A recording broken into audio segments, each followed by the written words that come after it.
Hello everyone, welcome to our channel Pariksha trick.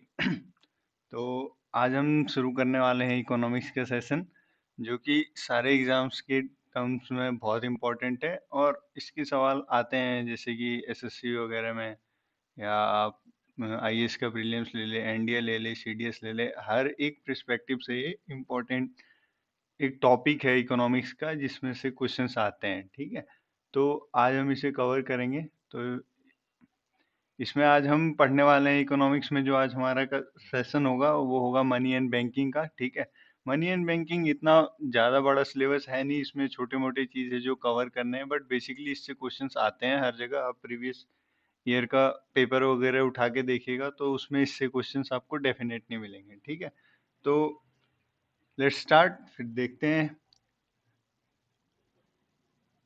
तो जैसे हमारा ये पहला क्वेश्चन है,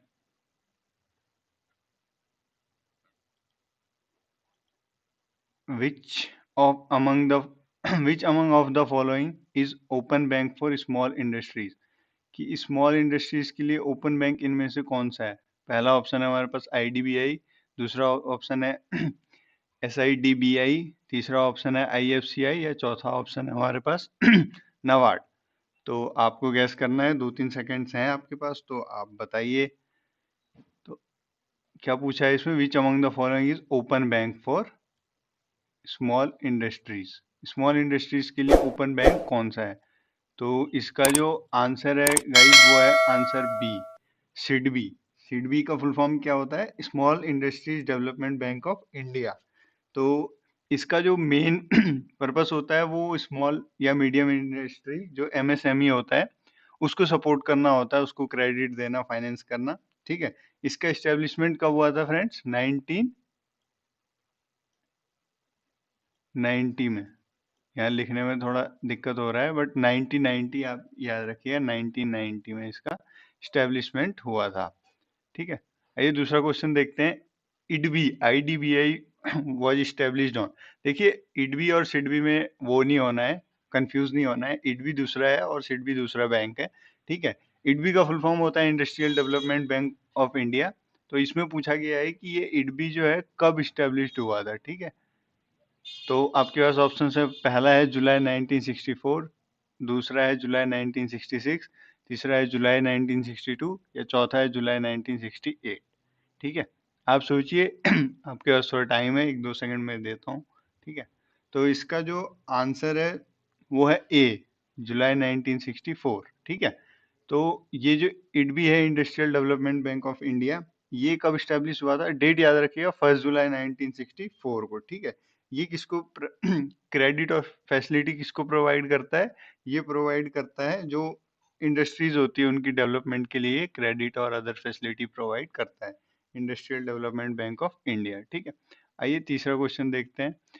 विच among of the following bank was earlier known as imperial bank? ठीक है, कि ये जो of India, which among of the following bank was earlier known as imperial bank of India? ठीक है, तो पहला ऑप्शन है आरबीआई, दूसरा ऑप्शन है एसबीआई, तीसरा ऑप्शन है यूबीआई, और चौथा ऑप्शन है हमारे पास पीएनबी। ठीक है, तो आप बताइए इस हिसाब से।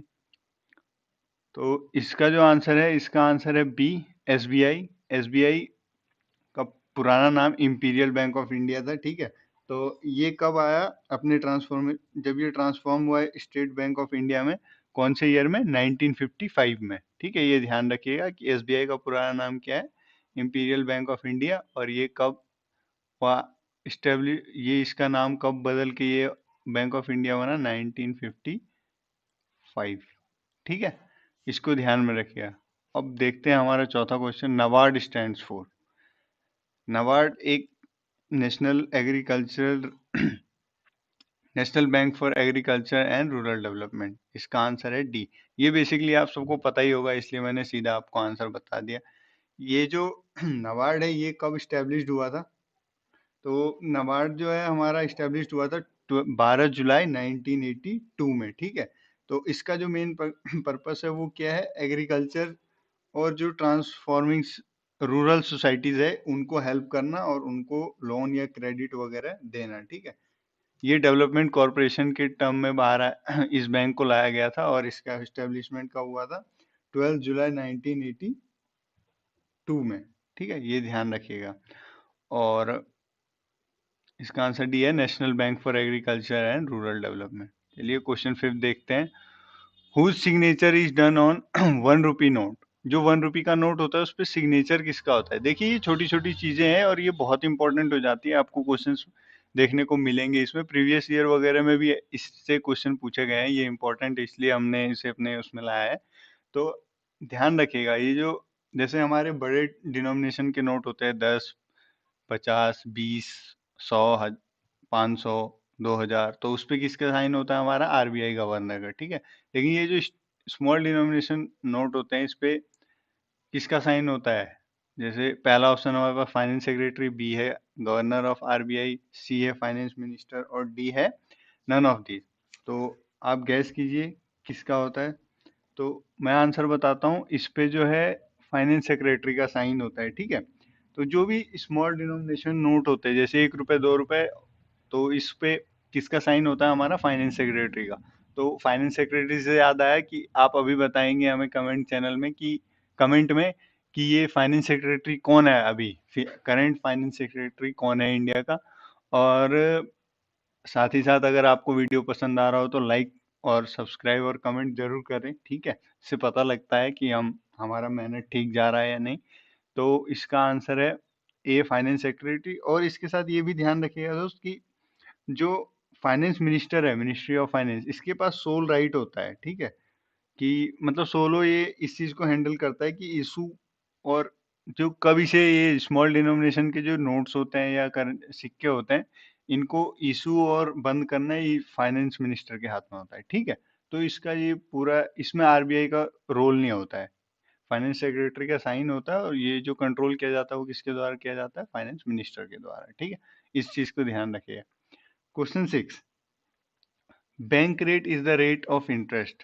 ठीक है, तो इसका जो पहला bank rate is the rate of interest, की बैंक रेट जो है वो रेट ऑफ इंटरेस्ट किसका है? Eight which public borrows money from commercial bank. ठीक है, और at which public borrows money from RBI, at which commercial bank borrows money from RBI, या D, at which commercial bank borrows money from the public। देखिए इसमें से दो option तो ऐसे हैं जो बिल्कुल ही नहीं हो सकता, जैसे कि at which public borrows money from RBI, कोई भी नॉर्मल इंसान आरबीआई से सीधा लोन नहीं ले सकता। ठीक है, और ये at which commercial bank borrows money from public, देखिए कॉमर्शियल बैंक भी जनरल पब्लिक से लोन नहीं लेती है। तो इसका जो आंसर है वो सी है, eight which commercial bank borrows money from RBI. ठीक है, जो आरबीआई से जो कमर्शियल बैंक पैसे लेगा, ठीक है, और उस पे जो आरबीआई चार्ज करता है इंटरेस्ट, तो वो क्या हो जाता है? हमारा बैंक रेट। ठीक है, ये ध्यान रखिएगा। या the rate at which RBI lends money to the commercial bank, तो वो हमारा क्या हो जाता है? Bank rate. इस चीज को आप ध्यान रखिएगा। ठीक है, ये काफी इंपॉर्टेंट टर्म्स है और ये छोटी छोटी चीजें जो मैं आपको साथ साथ ही समझाते चलूंगा। ठीक है, तो अब क्वेश्चन 7 देखते हैं। The rate of interest is determined by the rate of return on the capital invested, B reserve bank of India, liquidity preferences, या डी कमर्शियल बैंक। देखिए रेट ऑफ इंटरेस्ट कौन डिटरमाइन करता है हमारी इकोनॉमी में? जो भी बैंक वगैरह के रेट ऑफ इंटरेस्ट होंगे वो कितना होगा, कैसे होगा, ये कैसे फ्लक्चुएट करता होगा। आप बैंक गए होंगे तो देखे होंगे वहाँ एक छोटा सा स्क्रीन लगा रहता है साइड में, और उसमें ये दिया रहता है कि अभी इस पे इतना इंटरेस्ट चल रहा है, इस पे इतना, अगर आप एफडी कराओगे तो इतना। तो ये सब डिसाइड कौन करता है? हमारा RBI, reserve bank of India.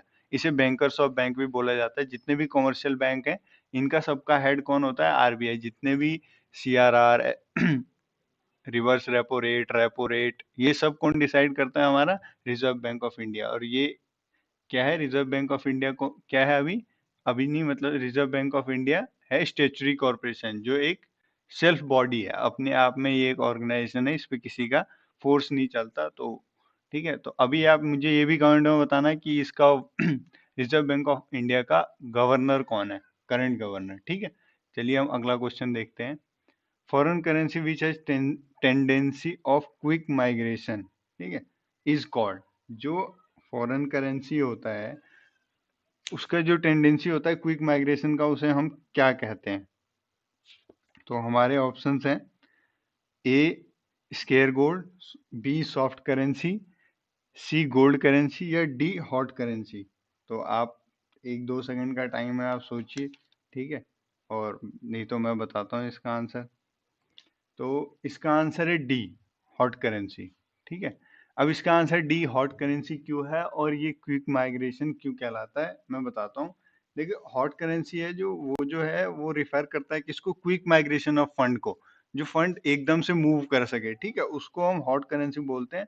और ये क्यों किया जाता है, ताकि शॉर्ट टर्म में जो है हमें रेट ऑफ इंटरेस्ट या प्रॉफिट मिल सके। ये बेसिकली एफआईआई पे होता है, जैसे फाइनेंशियल इंस्टीट्यूशन इन्वेस्टमेंट जो होती है हमारी इकोनॉमी में, जो बाहर की देश हमारे देश पे पैसा लगाती है, वो हॉट मनी होता है, उसे हम क्विक माइग्रेशन भी कहते हैं, ताकि वो शॉर्ट टर्म के लिए आए और इकोनॉमी में पैसा डाले और उससे जो इंटरेस्ट या फायदा मिले वो उनका होगा। तो वो लोग ऐसे इन्वेस्ट करते हैं और उस मनी को क्या कहते हैं, हॉट मनी। ठीक है, ये ध्यान रखिएगा, foreign currency which has tendency of quick migration is called hot money. चलिए अगला देखते हैं। क्वेश्चन 9 क्या है, what does ECS in banking transaction stands for?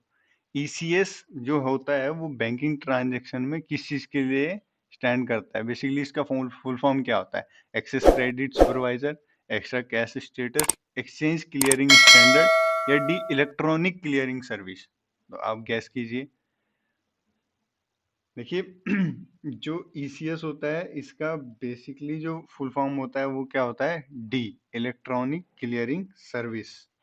ठीक है, तो इलेक्ट्रॉनिक क्लियरिंग सर्विस जो होता है, ये बेसिकली जो भी बड़े ऑर्गेनाइजेशन होते हैं, एपेक्स जिसकी लार्ज बॉडी होती है, उन्हें, मान लीजिए जैसे स्टेट बैंक ऑफ इंडिया ही है, तो ये क्या है, एक बहुत बड़ी ऑर्गेनाइजेशन है, इसमें काफी सारे एम्प्लॉयज हैं, काफी सारे इनके डिविडेंड होल्डर हैं, काफी, तो जिनको एक साथ बल्क में पेमेंट करना होता है ना, उसके लिए ये इलेक्ट्रॉनिक क्लियरिंग सर्विस होता है, जिसको महीने में मान लीजिए हमें सैलरी देनी ही देनी है, तो वो ईसीएस के थ्रू ही जाता है, ताकि एक बार में ही सबको चला जाए। और ये बेसिकली क्या होता है, इलेक्ट्रॉनिक क्लियरिंग सर्विस, जो सर्विस होती है वो एक बार में क्लियर करती है। ठीक है, तो इस चीज को आप ध्यान रखिएगा, ये बेसिकली बहुत इंपॉर्टेंट टर्म है कि ईसीएस क्या होता है, इलेक्ट्रॉनिक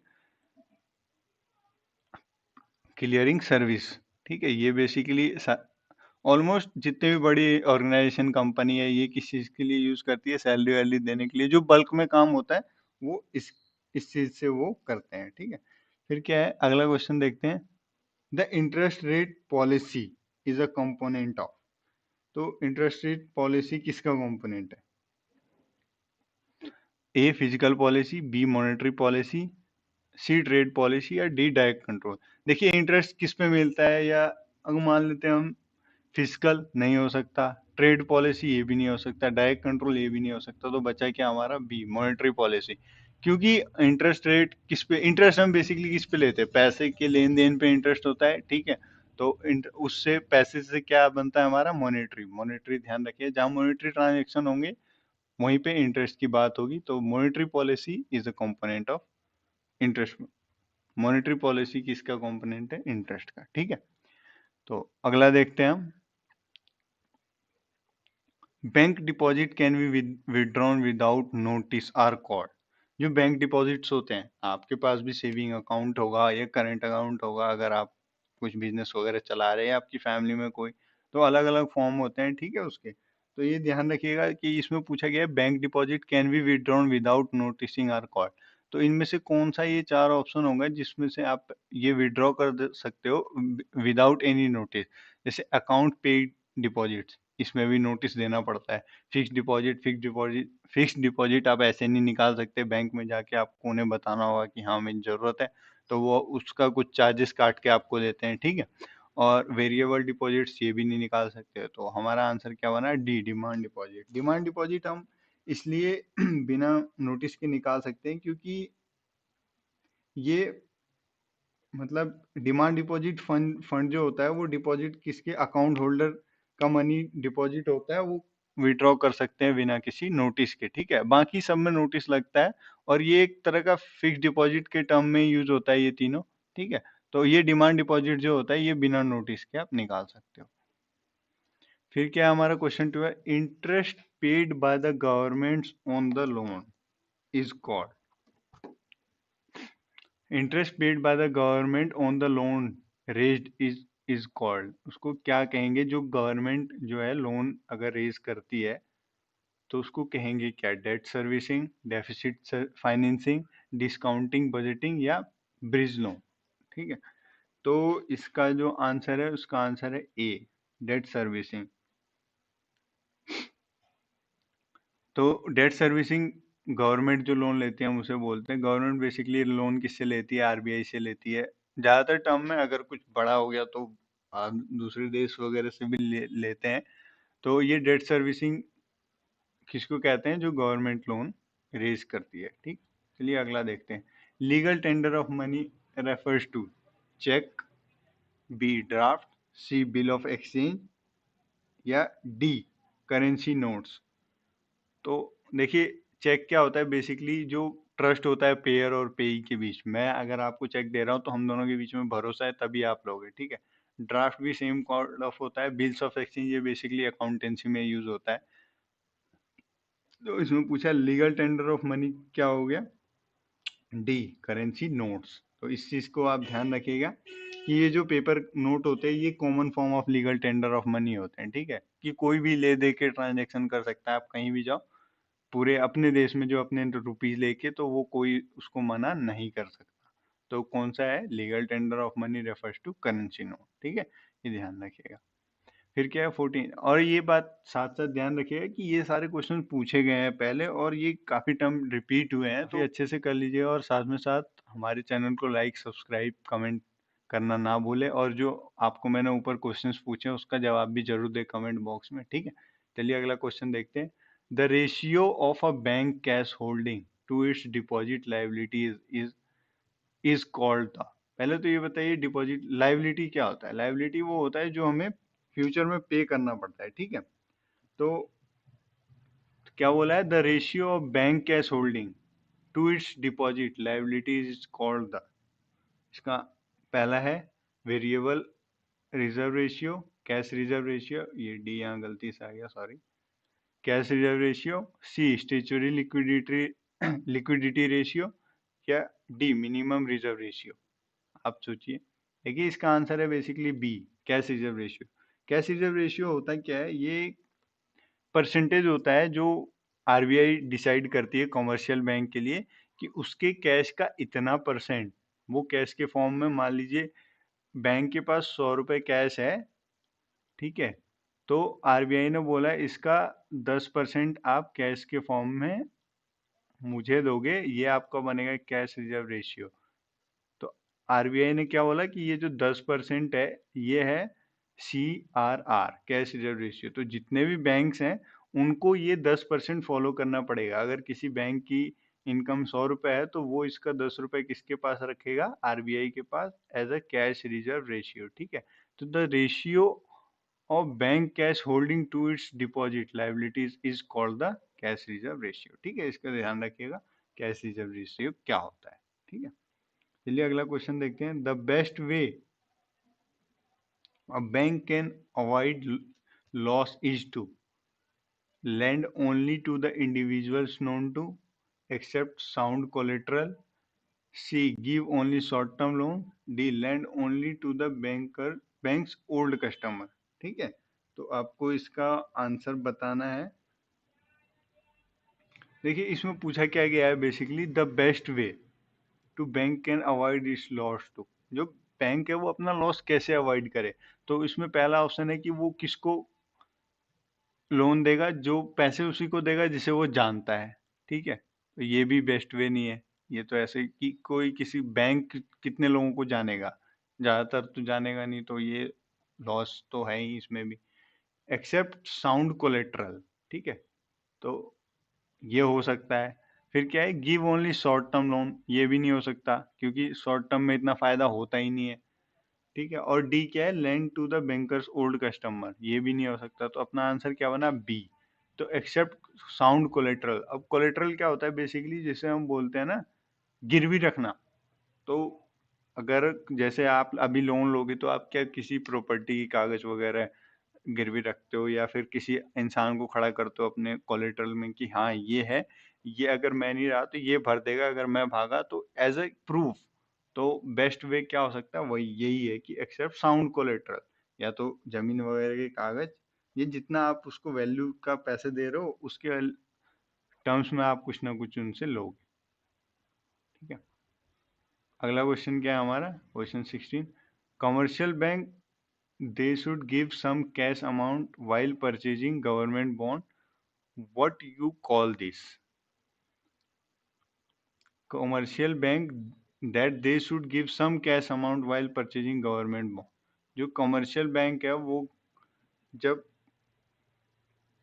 गवर्नमेंट बॉन्ड परचेज करती है तो वो कैश देती है, तो उस कैश को हम कहते क्या है, जैसे SLR स्टेचुरी लिक्विडिटी रेशियो, ठीक है, बी हमारा CRR कैश रिजर्व रेशियो, सी हमारा मिनिमम रिजर्व रेशियो, या डी है फ्लोटिंग रिजर्व रेशियो। तो बताइए, तो इसका आंसर है हमारा ए, स्टेचुरी लिक्विडिटी रेशियो। ठीक है, इसका ये होता है क्या है, ये अमाउंट होता है जो लिक्विड एसिड के फॉर्म में या कैश या गोल्ड, जो गवर्नमेंट सिक्योरिटी होती है वो अप्रूव्ड सिक्योरिटी जो मेंटेन करती है एज अ रिजर्व में। ठीक है, तो जो भी कैश या गोल्ड होगा उसका जो सिक्योरिटी होगा उसको जो रिजर्व में कंट्रोल करेगी वो क्या होता है हमारा SLR। तो ये परचेज करते हुए किसको देना पड़ता है, कमर्शियल बैंक को देना पड़ता है। ठीक है, अगला क्वेश्चन देखते हैं हम 17, merchant banking is an institution which provide, यहाँ विच के बीच में गैप नहीं रहा, which provide finances. Merchant banking, देखिए मर्चेंट से ही थोड़ा ध्यान लगा लीजिए, मर्चेंट का मतलब क्या होता है। ठीक है, तो जैसे डोमेस्टिक होलसेल ट्रेड, बी क्या है हमारा international trade among countries, domestic retail trade among, या इंटरनेशनल एड एजेंसी। ठीक है, तो इसका जो आंसर है वो है B, international trade among countries. जो मर्चेंट बैंकिंग होते हैं, मर्चेंट देखिए मर्चेंट नेवी का काम क्या होता है, एक कंट्री से दूसरे कंट्रीज में गुड्स वगैरह पहुंचाना। ठीक है, तो उससे मर्चेंट से ऐसे रिलेट कर लिए, जो इंटरनेशनल ट्रेड होगी ना उसमें जो भी दो कंट्रीज का जो मॉनेटरी ट्रांजेक्शन होगा, ठीक है, तो वो कौन पढ़ाई प्रोवाइड कराता है, हमारा मर्चेंट बैंकिंग। इनके बीच में जो भी ट्रांजेक्शन होते हैं वो मर्चेंट बैंकिंग ही करवाती है। ठीक है, चलिए हम अगला देखते हैं 18th, ways and means advances refer to.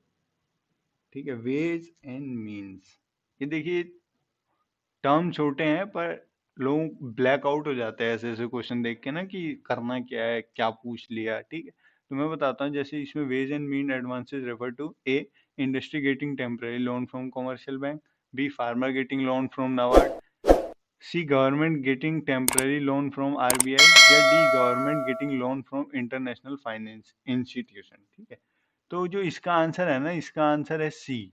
ध्यान रखिए, government getting temporary loan from RBI, जो गवर्नमेंट टेम्पररी लोन लेगी ना RBI से वो क्या होगा, वेज एंड मीन्स एडवांस। ठीक है, इसमें ये लेती क्यों है, बेसिकली जैसे मान लेते हैं गवर्नमेंट की जो रिसीट्स होती है ना, जैसे government capital receipt, revenue receipt, ये सब जो होती है रिसीट, इसमें अगर कोई मिसमैच हो रहा होता है तो इनको कंप्लीट करने के लिए गवर्नमेंट क्या करती है, RBI से टेम्पररी लोन लेती है। ठीक है, तो इसको हम क्या बोलते हैं, वेज एंड मीन्स। तो गवर्नमेंट जो भी लोन लेगी RBI से टेम्परेरी, उसको हम बोलते हैं वेज एंड मीन्स। ठीक है, ये छोटी छोटी चीजें हैं आपको ध्यान में रखना पड़ेगा।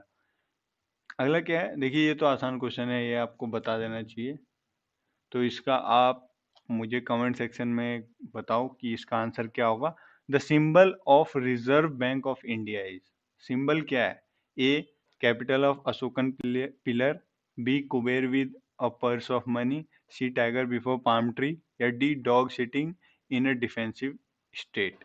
तो इन चारों में से आपको एक आंसर बताना है, गूगल मत कीजिएगा, आप बोल ही सकते हैं, बाकी आपकी मर्जी है। ठीक है, लेकिन कमेंट जरूर कीजिएगा आंसर क्या है। ठीक है, चलिए ये आसान है वैसे भी। तो RBI का सिंबल पूछा है तो आप बता दीजिए। अगला क्वेश्चन देखते हैं, fund which flow into country to take advantage of favourable rates interest in that country is called. देखिए इससे पहले मैंने आपको इसके बारे में बताया है। ठीक है, तो क्या बोला था मैंने, कि जो भी कोई भी दूसरी कंट्री से अगर हमें फंड आता है ना, तो which flow into a country to take advantage favourable rate of interest, और या फिर प्रॉफिट, तो इसको हम क्या कहते हैं, सी, हॉट मनी। ठीक है, ध्यान रखिएगा, जो हॉट मनी होती है ये FII होती है, हमारी फाइनेंशियल इंस्टीट्यूशनल इन्वेस्टमेंट। तो ये वो sorry FII, foreign institutional investment. तो ये हम दूसरी कंट्रीज आती है हमारी कंट्रीज में, शॉर्ट टर्म के लिए पैसा लगाती है और उस पर जो इंटरेस्ट होता है वो उनका प्रॉफिट हो जाता है, तो उसे हम क्या बोलते हैं, हॉट मनी। अगला क्वेश्चन देखते हैं, legal tender of money is, money का लीगल टेंडर है क्या?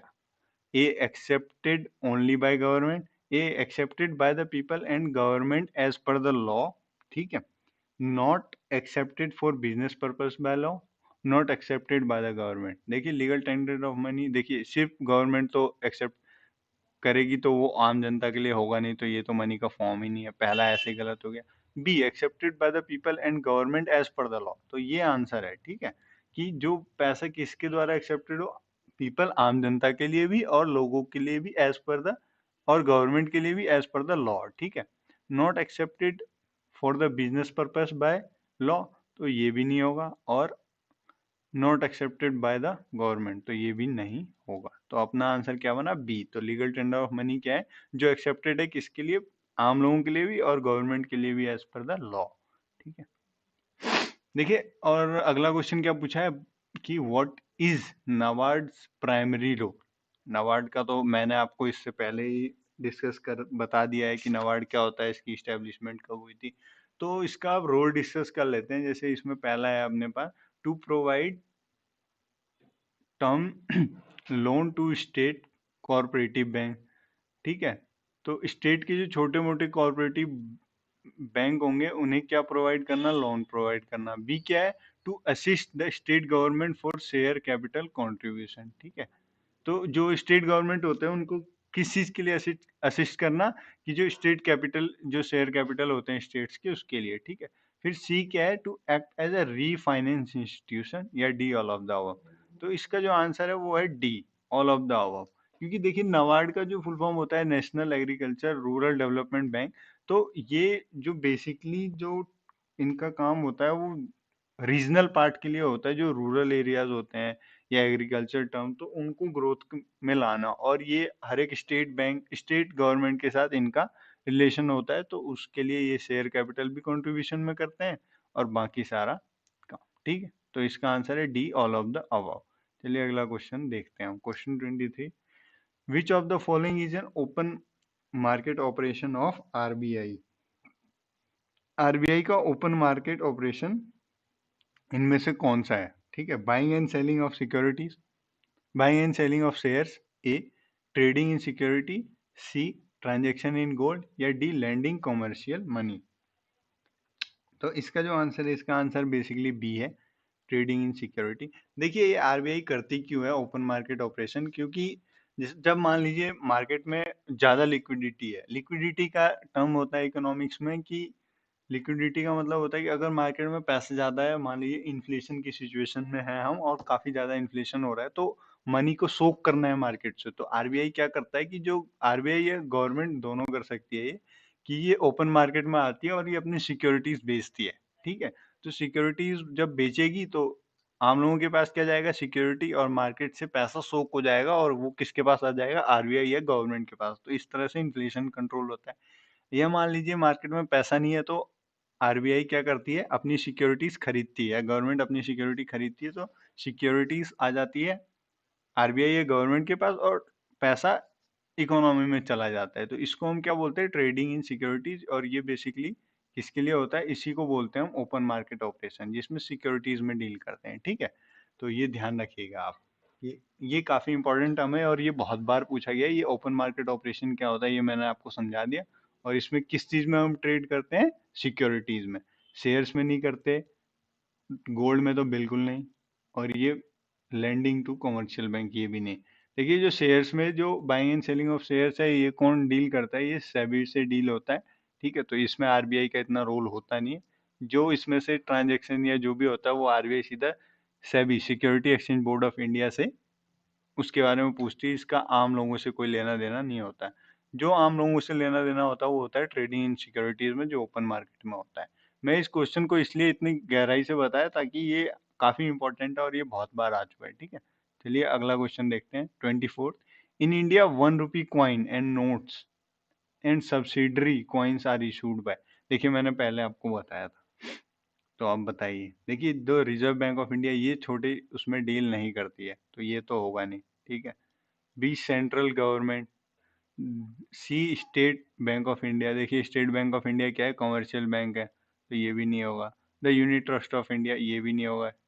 तो आंसर क्या बचा अपना, द सेंट्रल गवर्नमेंट। तो सेंट्रल गवर्नमेंट में भी कौन, जो मिनिस्ट्री ऑफ फाइनेंस होती है, उनके पास ये अथॉरिटी होती है, ये क्या इशू करे, ये जो सब्सिडरी नोट्स और करेंसी है 1 रुपी या 2 रुपीज की, तो वो कौन इशू करता है, सेंट्रल गवर्नमेंट। ठीक है, तो इसका आंसर हमारा बी, ध्यान रखिएगा इसको। देखिए, ये बार बार पूछे गए हैं, इसलिए मैंने इसे 2 बार ले लिया, ताकि एक रिफ्रेशिंग मेमोरी रहे, और साथ में आपको बताना है फाइनेंस सेक्रेटरी कौन है और आरबीआई का करंट गवर्नर कौन है, भूलिएगा मत। ये आप हमारे कमेंट सेक्शन में जरूर बताएं।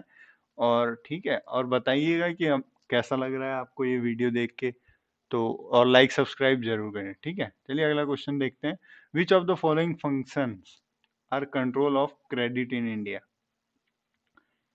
Which of the following function as control of credit in India?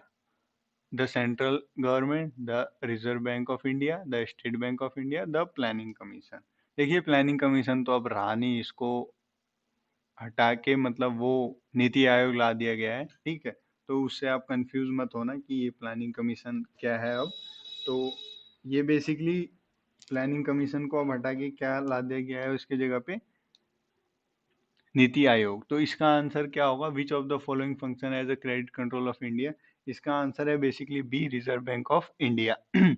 तो रिजर्व बैंक ऑफ इंडिया जो है फंक्शन क्या करती है, as a control of credit in India. ठीक है, तो ये क्यों परफॉर्म करना पड़ता है, इसको 2 टूल होते हैं, ताकि जो मनी में जो इन्फ्लेशन या फिर कोई भी फ्लक्चुएशन आती है, तो उसको कंट्रोल करने के लिए रिजर्व बैंक ऑफ इंडिया ये क्या, किसका फंक्शन ड्रॉ करती है, as a control of credit. ठीक है, इसमें क्वांटिटेटिव और क्वालिटेटिव मेजर्स आते हैं, ये मैं आपको आगे बताऊंगा इस वीडियो में, नहीं तो अगले वीडियो में। ठीक है, बस इसको ध्यान रखिएगा कि जितने भी फंक्शंस होते हैं ना मेन मॉनेटरी से रिलेटेड, तो वो कौन करता है, रिजर्व बैंक ऑफ इंडिया है। ठीक है।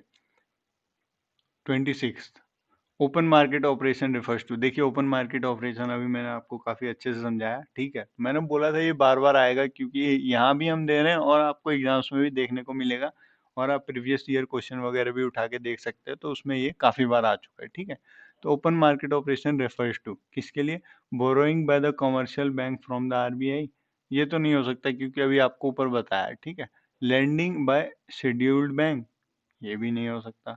Purchase and sale of government security by RBI, तो इसका आंसर क्या है, सी। ठीक है, और purchase and sale of bonds and securities by the central government, नहीं। तो इसका आंसर क्या है, सी। जो ओपन मार्केट ऑपरेशन है, इसमें क्या होता है, जो गवर्नमेंट की सिक्योरिटी होती है वो आरबीआई जो परचेज एंड सेल करती है। ठीक है, तो ये है आंसर, ये ध्यान रखिएगा, अभी मैंने आपको समझाया। ये देखिए, ये भी काफी इंपॉर्टेंट है। The gilt edge market in the capital market in India refers to. पहले तो ये समझा देता हूँ, ये ग्लिट एज क्या होता है। ये ग्लिट एज जो है, ये बेसिकली जो यूके है, यूनाइटेड किंगडम, वहां के मार्केट से लिया गया है। ठीक है, तो इसका जो आंसर है, आंसर है D, market for government security. जो गवर्नमेंट सिक्योरिटीज की मार्केट होती है ना, उसको वहां पे ग्लिट एज कहा जाता है। ठीक है, यूके में। हमारे वहाँ भी मतलब ऐसा ही बोला जाता है, बट इसका कोई स्पेसिफिक टर्म नहीं है, बट बोलते हैं। जहाँ पे भी मार्केट जो है गवर्नमेंट सिक्योरिटीज की होती है, उसे क्या हम बोलते हैं, ग्लीच है। देखिए, लॉन्ग टर्म प्राइवेट सिक्योरिटी ये भी नहीं होता है, और market dealing in existing security, इसके लिए तो सेबी है ही, कि सेकेंडरी मार्केट बोलते हैं उसे। और मार्केट फॉर कॉर्पोरेटिव सिक्योरिटी, ये भी सेबी के अंदर ही आता है। तो गवर्नमेंट के लिए जो मार्केट होता है सिक्योरिटीज के लिए, उसे हम क्या बोलते हैं, glitch market in the capital market India. ठीक है, तो इसको क्या बोलते हैं, गवर्नमेंट सिक्योरिटी। ये टर्म जो है बेसिकली यूनाइटेड किंगडम से लिया गया है, इसको ध्यान रखिएगा आप। ठीक है, चलिए अगला क्वेश्चन देखते हैं। The credit control operation in India is performed by. देखिए, क्रेडिट कंट्रोल क्या होता है, अभी मैंने आपको बताया। ये जो टर्म है ना, क्रेडिट कंट्रोल, ये बेसिकली किसके द्वारा परफॉर्म किया जाता है, ये परफॉर्म किया जाता है आरबीआई के द्वारा। मैंने क्या बोला था, कोई भी जो भी क्रेडिट कंट्रोल ऑपरेशन होता है ना, ये बेसिकली किया क्यों जाता है, ताकि फैसिलिटेट हो, और ये मनी सप्लाई को कंट्रोल करती है इकोनॉमी में। अगर इन्फ्लेशन आ रहा है ये कैश रिजर्व रेशियो वगैरह है, इनका इंटरेस्ट रेट डिसाइड करना, ये सब किसके थ्रू होता है? क्रेडिट कंट्रोल के थ्रू ही होता है। या इन्फ्लेशन है या मनी की कमी है मार्केट में, तो ये सब कौन करता है? आरबीआई करता है, ताकि जो इकोनॉमी में मनी की सप्लाई है वो प्रॉपर हो। ठीक है, तो मनी की सप्लाई, किसी भी चीज की सप्लाई या डिमांड किससे डिसाइड होता है? ये हमारा आ गया सप्लाई साइड और ये आ गया डिमांड साइड। ठीक है, तो यहाँ पे जो भी पॉइंट आएगा ना, ये इक्विलिब्रियम होता है। ठीक है, तो इसको इकोनॉमी में ना लेके चलना पड़ता है, ताकि डिमांड और सप्लाई मेंटेन रहे। अगर कोई भी चीज बढ़ जाती है तो वो क्या करता है? इकोनॉमी में एक इरेगुलर चीजें पैदा कर देता है। ठीक है, तो उसको कंट्रोल करने के लिए आरबीआई क्या करती है? क्रेडिट कंट्रोल करती है। अगला देखते हैं, NABARD is the name of. ये देखिए, ये मैंने आपको ये तीसरा बार है शायद, तो आपको तो अब ये देखते ही क्लिक हो जाना चाहिए कि नाबार्ड किसका नाम है। तो बताइए, commercial bank, financial institution, specialized bank to help agriculture, या फिर नॉन बैंकिंग फाइनेंशियल इंस्टीट्यूशन। तो इसका आंसर है C, specialised bank to help agriculture. ठीक है, ये ध्यान में रखिएगा। ऐसे ये तो आप ध्यान में रहेगा ही, क्योंकि इसके फुल फॉर्म में भी आता है ये एग्रीकल्चर ए फॉर, तो ये ध्यान रखिएगा ऐसे। ठीक है, चलिए अगला लास्ट क्वेश्चन है, आप देख लेते हैं। Which one of the following is not a quantitative credit control measure of a central bank? तो क्वांटिटेटिव कौन सा नहीं है? देखिए, जिसमें क्वांटिटी नहीं होगी, ऑफ कोर्स ही बात है। बैंक रेट है, बैंक रेट पैसे पे होता है, तो पैसे क्वांटिटी है। ओपन मार्केट ऑपरेशन, ये भी सिक्योरिटीज में डील होता है, सिक्योरिटीज क्या है? खुद ही क्वांटिटी है। कैश रिजर्व रेशियो, ये भी क्वांटिटी है। तो हमारा आंसर क्या होता है? D, moral suasion. Moral suasion क्या है? ये मतलब ये हमारा क्वांटिटेटिव क्रेडिट कंट्रोल है। नहीं है, मतलब ये हमारा क्वांटिटेटिव कंट्रोल क्रेडिट नहीं है, क्योंकि देखिए, जब बैंक अपने मन मर्जी से काम करने लगती है, आरबीआई की ना सुने, तो आरबीआई क्या करता है? उसमें मॉरल सुएशन डालता है। मॉरल सुएशन का बेसिकली मतलब होता है, या तो आपको हाथ जोड़ के बोलेगा, प्रेयर करेगा कि आप ऐसा मत कीजिए, इससे इरेगुलरिटीज पैदा हो रही है इकोनॉमी में, तो आप ये ना करें। या तब भी ना माने तो आरबीआई धमकी देती है, कि इसलिए इसमें मॉरल भी है और सुएशन भी है। ठीक है, आरबीआई धमकी देती है, देखिए आप बात नहीं सुनेंगे तो हम आपका लाइसेंस ही कैंसिल कर देंगे, तो आपको बैंक ही बंद करना पड़ेगा। तो इसलिए इसे मॉरल सुएशन कहते हैं। जो भी आरबीआई की टर्म्स एंड कंडीशन नहीं मानती, तो ये लास्ट में वो उन्हें बोला जाता है ये मॉरल सुएशन है। ठीक है, तो ठीक है, फिर इसके साथ ही हमारा वीडियो आज का ख़त्म होता है। तो आप बताइए क्या कि कैसा लगा आपको ये वीडियो? लाइक शेयर कमेंट जरूर करें हमारे चैनल को, ताकि हम अगला अपडेट आपके लिए और अच्छे से ला सके, और बताना कि कहाँ दिक्कत आ रही है, क्या समझ नहीं आया। ठीक है, और जो मैंने क्वेश्चंस पूछे उसका आंसर आप जरूर दें। ठीक है, चलो, thank you so much, bye bye. Like subscribe जरूर कर देना, बाय।